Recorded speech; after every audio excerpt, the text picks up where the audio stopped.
Bismillahirrahmanirrahim. Assalamualaikum warahmatullahi wabarakatuh. Nama saya Siti Suhasyah binti Ahmad Syukri Fahimi. Kami akan membentangkan terlebih dahulu link yang pertama, iaitu link perkembangan kognitif. Dalam video tersebut saya akan menghuraikan berkenaan pemerhatian yang saya perolehi dalam link tersebut. Antara objektif dalam link tersebut iaitu membantu meningkatkan komunikasi kanak-kanak. Guru dapat meningkatkan kemahiran komunikasi antara kanak-kanak, iaitu menimbulkan mesej perbualan antara kanak-kanak dan kanak tersebut. Yang kedua itu melatih kemahiran mendengar kanak-kanak. Kanak-kanak dapat merespon melalui apa yang diminta oleh guru. Dalam link tersebut juga terdapat guru memberi respon dan kanak-kanak memberi respon kepada guru apa yang diminta oleh guru, arahan yang diminta oleh guru. Yang ketiga itu meningkatkan daya imajinasi dalam sesuatu pembelajaran kanak-kanak. Pembelajaran yang diajar oleh guru membantu kanak-kanak untuk meningkatkan imajinasi, iaitu yang mana guru-guru meminta kanak-kanak cuba membentuk atau membuat bentuk huruf yang mereka sebut. Itu meningkatkan perkembangan berfikir kanak-kanak. Yang terakhir kali membantu meningkatkan pengetahuan dalam mengenal fizikal. Antara kaedah yang diperolehi dalam pemerhatian tersebut iaitu pengajaran yang dijalankan dalam kelas bersama guru, menggunakan kaedah bermain bersama-sama dengan anak-anak, iaitu guru menggunakan kaedah bermain sambil mengajar dengan memperkenalkan huruf dan meminta kanak-kanak untuk cuba membentukkan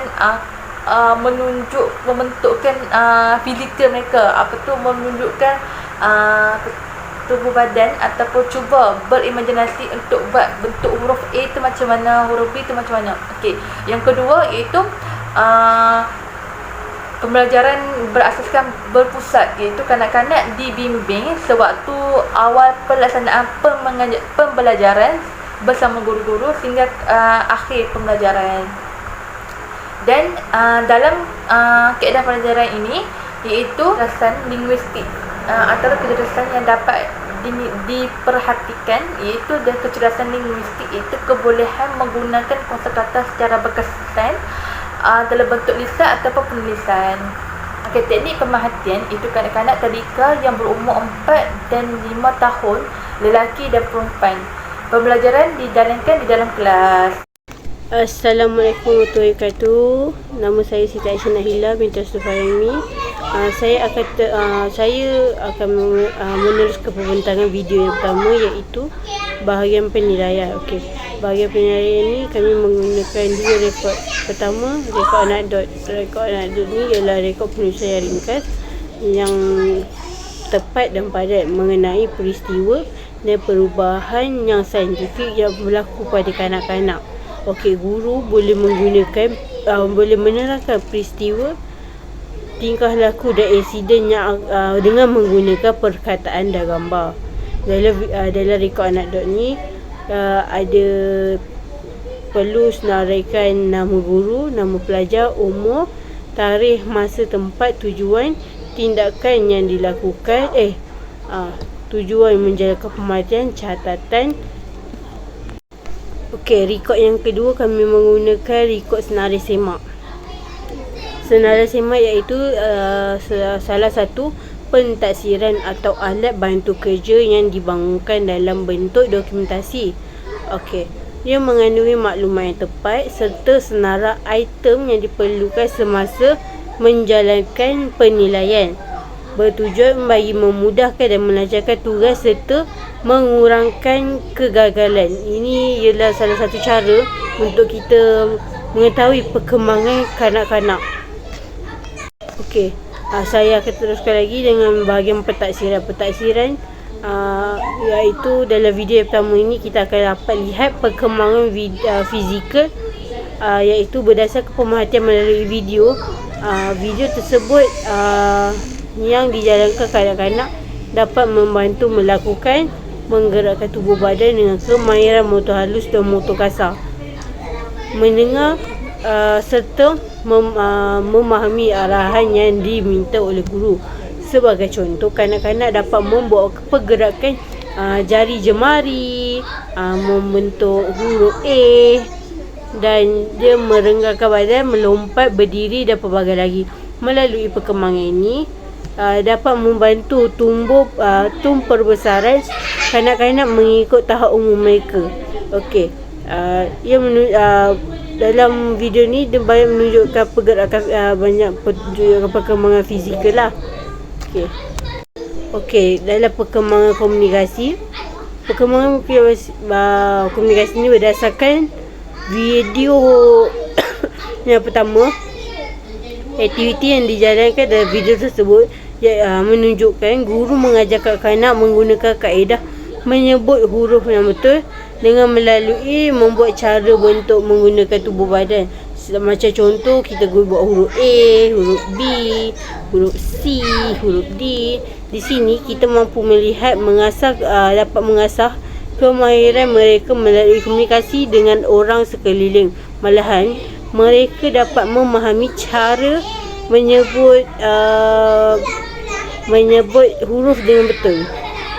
Dan kaedah yang digunakan ini membantu kanak-kanak untuk berfikir dan berimajinasi dalam setiap tindakan yang dilakukan. Kerana dalam komunikasi ini dia banyak memerlukan kanak-kanak untuk bercakap dan dia banyak menggunakan dia orang berfikir, berimajinasi. Sebab dengan berimajinasi ni mereka lagi banyak mereka akan dapat lagi lagi kreatif dan kritis. Itu saja pembentahan saya. Sekian, terima kasih. Assalamualaikum warahmatullahi wabarakatuh. Nama saya Nurul Izzah binti Mazhab Azami, nombor metrik I20304979. Saya akan menerangkan tentang aktiviti yang telah dijalankan di dalam video tersebut, iaitu perkembangan kognitif. Terdapat di dalam kaedah sains semak yang telah saya buat, terdapat dua aktiviti yang telah dijalankan. Aktiviti pertama mengenai IQ thinking. Kenapa aktiviti pertama ni dipanggil sebagai IQ thinking? Dia melibatkan kepada IQ mereka dalam memadankan huruf abjad A besar pada kertas yang telah dibuat oleh guru tersebut untuk kanak-kanak tu memadamkan di bahagian cardboard. Daripada IQ thinking tu juga kanak-kanak dapat mempelajari sesuatu perkara yang mereka perlu untuk mengecam dan mengenal huruf abjad tersebut.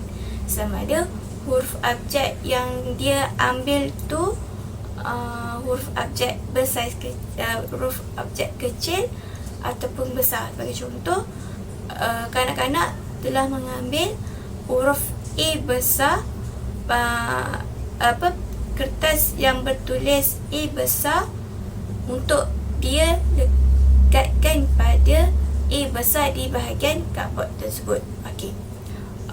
Untuk aktiviti yang kedua ni, aktiviti yang kedua dipanggil sebagai structure. Kenapa?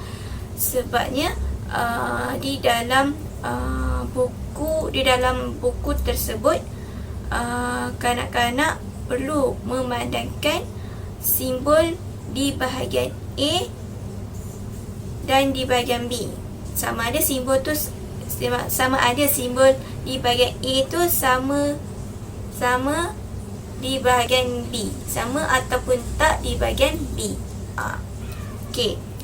Lepas tu, daripada aktiviti struktur tu juga kanak-kanak dapat meningkatkan dari segi motor halus mereka, kerana kanak-kanak kerana aktiviti tersebut telah membuatkan kanak-kanak itu memegang peralatan tulis untuk melakukan motor halus tu. Okey, itu saja daripada saya. Sekian, terima kasih. Saya Abdul Hakim bin Zaman, nombor tidak ID 020479, meneruskan berkenaan dengan video 3 perkembangan pembangunan kognitif. Pertama sekali,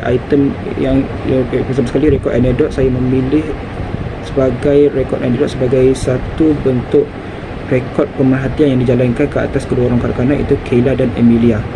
Item yang saya letakkan ada 4 item, iaitu pertama sekali, kanak-kanak mampu mendengar arahan dengan baik. Kedua, kanak-kanak dapat membezakan bentuk dan warna mainan. Ketiga, kanak-kanak boleh mengira nombor 1 hingga 10. Keempat, kanak-kanak dapat mengira dengan jumlah yang tepat. Pertama sekali, kedua orang kanak-kanak yang dijalankan berdasarkan video tersebut, iaitu Emilia dan juga Kayla. Emilia merupakan kanak-kanak yang berumur 4 tahun, manakala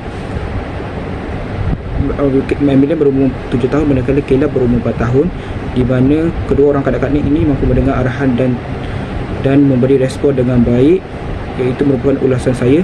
Yang kedua, kanak-kanak dapat membezakan bentuk dan juga warna mainan, di mana sedikit perbezaan dari segi cara di mana Emilia dapat membezakan bentuk dan warna mainan, manakala Kayla pula dapat juga, tetapi dari segi bentuk itu sedikit kesukaran, di mana Kayla sukar untuk menjawab ke semua soalan itu dengan baik, di mana terdapat juga beberapa bentuk dan juga warna tidak dapat dijawab dengan tepat.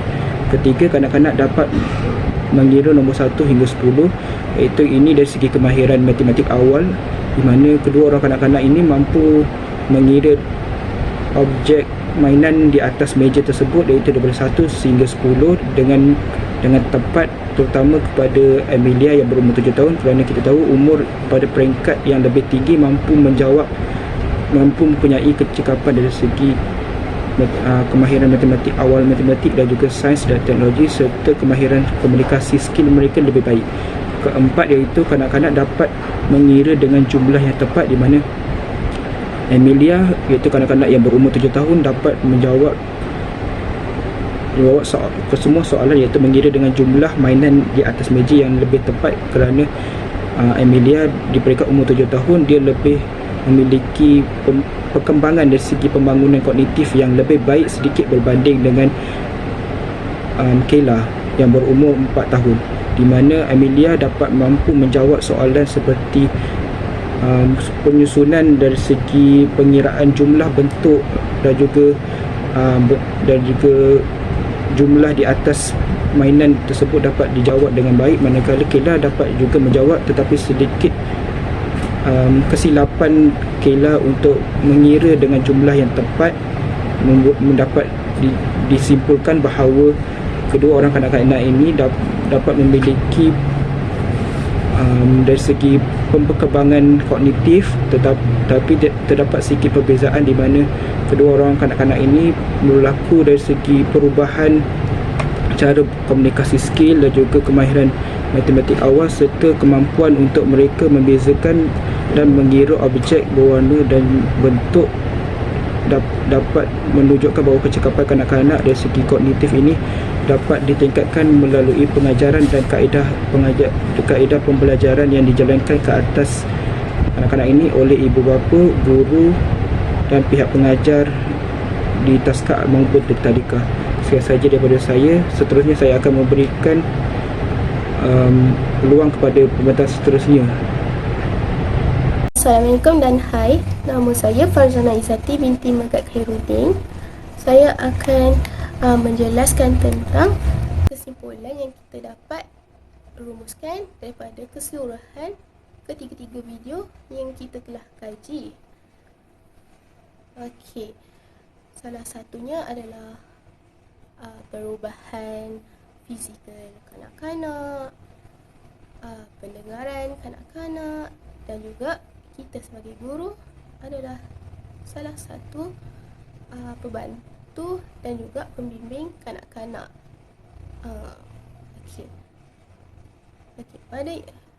Pada pendapat saya lah, perubahan saiz fizikal, kadar pertumbuhan bahagian-bahagian badan, fungsi anggota-anggota badan dan perwatakan manusia juga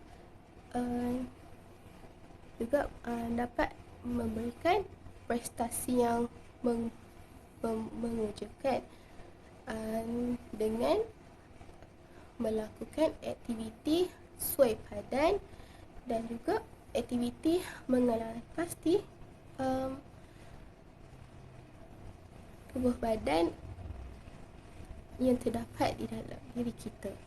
Okey, itu perubahan-perubahan ini juga mempengaruhi tingkah laku kanak-kanak secara langsung dan tidak langsung. Dan kita juga sebagai guru mengambil inisiatif untuk membuat kanak-kanak lebih mudah belajar, menyelesaikan masalah dengan pantauan guru dan akan membuatkan kanak-kanak itu akan lebih berdisiplin dan bertanggungjawab. Okey, itu sahaja dari kami semua. Sekian, terima kasih.